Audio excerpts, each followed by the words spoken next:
Mbona unakuanga mchafu hivyo? Sitaki maswali ya kujinga. Ati unasema nini Beatrice? Hakuna kuniangalia hivyo. Wallahi, naomba shetani apande huku juu, ateremke na wewe huko hell.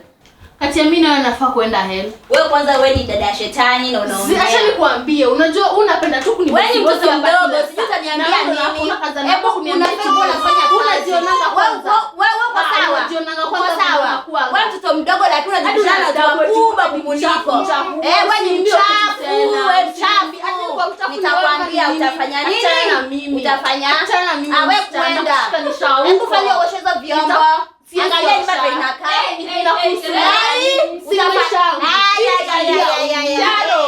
Mtoto mdogo. Nakushikanisha huko anaendelea huko. Hebu nyamazeni. Kai, kelele ni ya nini? Na wasikizaji huko kwa stairs nikipanda. Nini nini hapa ananipigia kelele hapa chini mtoto mdogo. Ataniambia nini? Ni nini mbaya Sharon? So, nataka mnisikize. Beatrice and Sharon. Unajua mom alinipea responsibility ya kukaa na nyinyi hapa. Like mkiniletea kelele kila siku kelele hata majirani watashangaa. So nataka muishi kama sister Beatrice. Wewe ni big sister, heshimu sister yako. Na kama hajafanya kitu muongeleshe tu kwa uzuri afanye. Umesikia? Sawa, acha tu nikubali. Umesikia?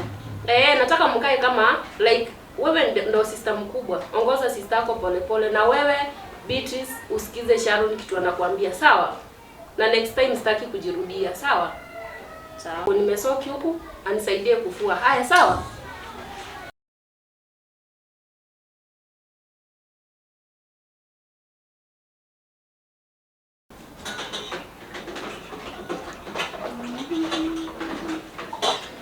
Sharon, tepuka hapa nje.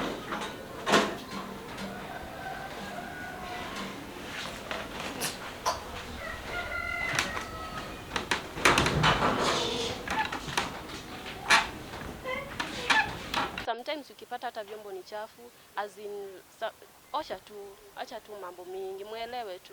Na hichi yake unajua sasa haelewi bado, unaona?